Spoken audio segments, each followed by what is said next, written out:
Welcome to BBC News Now. We begin with the breaking news that Iran's supreme leader has appeared on state television claiming victory over Israel and downplaying the impact of US airstrikes on his country's nuclear program. It's the first time Ayatollah Ali Khamenei has appeared in public since the ceasefire halted days of missile and airstrikes between the two countries. And with me here in the studio is Siavash Ardalan from BBC Persian, part of BBC World Service. Siavash, we've heard rhetoric from the United States and from Israel on what's been happening between Israel and Iran. Now more rhetoric from the supreme leader of the country. Just to analyse for us what he's been saying. Well, it wasn't a public message. It was delivered, pre-recorded in an undisclosed location, which is where he probably has been since the beginning of the war, when the Israelis numerously tried to talk, at least spoke of assassinating him. Predictably, he presented Iran as the victorious side in this war, very much along the side of the narrative that state media has been pushing over the past 2 days since the ceasefire came into effect, that Iran managed to defeat Israel, managed to impose a peace both on the US and Israel. So the supreme leader here congratulates the Iranian nation on two counts, on counts of defeating Israel, crushing Israel, and also on defeating the United States, making direct references to President Trump's statements yesterday about the Iranian attack on the U.S. military base, saying that that attack, in fact, did inflict damages on that military base, and the fact that the U.S. became involved in this war in favor of Israel indicates, and is proof of the fact that Iran was winning. And saying that the US president needed to do showmanship. That was the quote from the Ayatollah. It's going to be interesting to see how the US Defense Secretary responds to these comments in the press conference we're expecting in the next hour. And how, Siavash, does this set up potential talks between the US and Iran that Donald Trump alluded to yesterday? Well, we know the talks are taking place next week. That's what President Trump said yesterday. Now, depending on whose side you listen to, President Trump made it sound very easy. We're just going to hand them a piece of paper. They're going to sign it. We destroyed their nuclear industry. They don't have a nuclear weapons capability, so there's nothing really to talk about. There is no need really to engage in very deep, lengthy negotiations. Whereas what the Ayatollah is saying is very different. He is saying that US's attacks did not inflict significant damage on Iran's nuclear centers. Very much at the same time when in the U.S. it's embroiled in its own controversy over how much damage has been inflicted. He said it didn't inflict significant damage. The issue of nuclear enrichment was just an excuse for an attack. He didn't say that Iran will continue to stand by the enrichment issue, but he said they're asking for our surrender, sometime under the guise of ending enrichment, sometime under the guise of human rights, sometime under the guise of missiles, but we will not surrender. So finally, beyond that rhetoric, though, privately, do you think the Iranian regime is ready to negotiate with the US, is ready to come to some kind of accommodation?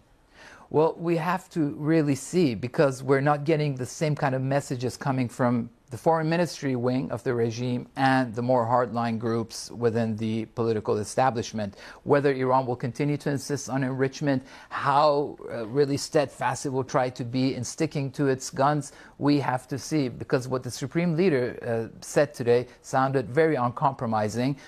On some Iranian critics, in their view, disconnected from reality, and other people's view, what you would expect from the supreme leader of a country who's just emerged from war. OK, Siavash, really good to get your analysis. Siavash Ardalan from BBC Persian. Well, let's discuss this further now and cross live to my colleague Mark Lowen, who is in Tel Aviv. Mark. Anita, thanks very much indeed. Yes, as we've just been hearing, the supreme leader of Iran suggests that the damage to Iran's nuclear facilities has been overplayed by the United States. That goes in contradiction to the words of America's top intelligence official, the CIA Director John Ratcliffe, who came out with an assessment saying that Iran's facilities had been severely damaged and its nuclear program set back by several years, but he fell short of saying that it had been completely destroyed. Key Trump administration officials in recent days, including the president himself, have been repeating constantly that the sites in Iran have been completely obliterated. An Israeli assessment says that the US bombing, combined with its own attacks, set back by years Iran's ability to develop nuclear weapons. A leaked Pentagon assessment had earlier suggested that Iran's program had probably only been set back by a few months. Well, let's bring in our correspondent Dan Johnson, who is live with us from Jerusalem. Dan, we've just heard there from Iran's supreme leader, framing it as a victory for Iran, pretty much diametrically opposed to how Israel is framing it. Absolutely, yes. Benjamin Netanyahu has repeatedly reasserted how effective the strikes that his country, with the support of the Americans, launched on Iran's nuclear program. He said that the conflict lasting 12 days had successfully eradicated the dual threats of the Iranian nuclear facilities and also the ballistic missile threat that Iran had posed to this country. There's been the back and forth that we've seen of different intelligence assessments, the US president's account of this, different versions of exactly how destructive those strikes were and how far back Iran's nuclear program had been set. The Ayatollah telling his people that his country had come through this conflict with its nuclear facilities intact, essentially, and that it had been able to launch strikes that had a devastating effect on this country, Israel. Yeah, and also saying that Iran had inflicted damage on that US airbase in Qatar, the Al Udeid base. Yesterday, Donald Trump was saying that Iran called us up and said, is it okay if we strike at 1 a.m? And we said it's fine. So, obviously, again, very different narratives there. Meanwhile, Dan, just give us the latest on a rather unusual intervention by Donald Trump into Benjamin Netanyahu's legal woes here in Israel. Yes, after the seemingly tense exchange between the two leaders at the start of this ceasefire, when Donald Trump's understood to have phoned Benjamin Netanyahu to tell him to call back the Israeli planes that were heading to Iran to potentially launch another set of attacks after the perceived violation of that ceasefire. The US president seems to be trying to rebuild his relationship with Benjamin Netanyahu and indeed to intervene in the court case that Benjamin Netanyahu's been involved in for many months, if not years now. Quite an extraordinary posting on Donald Trump's Truth Social network, calling Benjamin Netanyahu a great wartime prime minister, a warrior who's facing a ridiculous witch hunt. He says that they went through hell together and that Benjamin Netanyahu could not have been better, sharper or stronger. He's again reiterated the elimination of Iran's nuclear weapons and that they've been fighting for the survival of Israel. He says he's just found out that Netanyahu's going to be summoned to court again next week in that trial where Benjamin Netanyahu's accused of corruption. Trump said that trial is politically motivated, a horror show which ought to be cancelled, or that Netanyahu should be pardoned for. He said it's a travesty of justice and that after saving Israel, the US will now save Benjamin Netanyahu. Yeah, staggering intervention in a country supposedly with an independent judiciary. Dan Johnson in Jerusalem, thanks very much indeed. Let's bring in Hassan Ahmadian, who is an assistant professor of Middle East and North Africa studies at the University of Tehran. Hassan, very good to have you with us. Thanks for sparing the time. What do you make, first of all, of the intervention by the Iranian supreme leader, framing this as a complete victory? Are Iranians going to buy that? I think it's clear that Iran has suffered a lot during the 12 days. Its infrastructure has been hit, its defenses have been hit. But at the same time, the Iranians also retaliated and moved to proportionality by the end of the war. President Trump has said himself that the 2 last days of the war were devastating for the Israelis, and I buy that because the proportionality was there. Whatever the Israelis were hitting, the Iranians were hitting back. And his victory rhetoric is placed on the fact that whatever Bibi Netanyahu announced in the initial phase of the war did not materialize. He had lots of things in his announcement, and none of them actually has been achieved.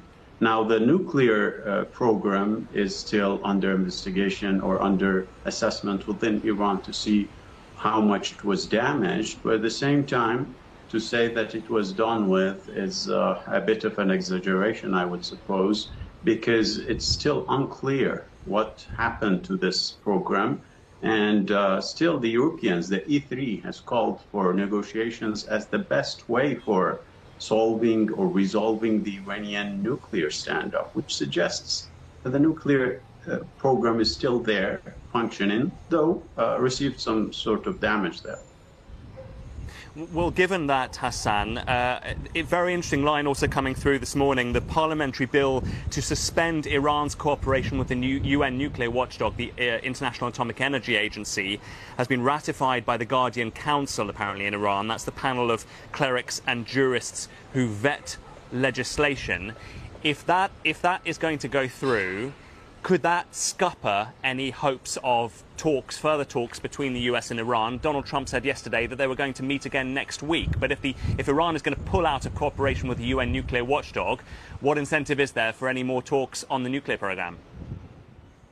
I think these are two separate issues. The Iran-IAEA cooperation happens under the Nuclear Non-Proliferation Treaty, which Iran is party to. But the Iranians were surprised to see their country and their nuclear infrastructure being attacked by two nuclear powers, one in the region and one international. Their nuclear infrastructure that were under IAEA supervision were attacked, and the IAEA did not even issue a statement of condemnation, which is against the treaty, basically. So the Iranians saw the last announcement by the IAEA as an excuse that was used for a war to be waged on Iran, and they are not willing to continue cooperating with it because it's not providing Iran with its rights within the treaty, whereas it's asking a lot. Hassan Ahmadian, I'm going to have to jump in. We're running out of time. Thanks very much indeed for your thoughts. You're watching BBC News. Much more coming up.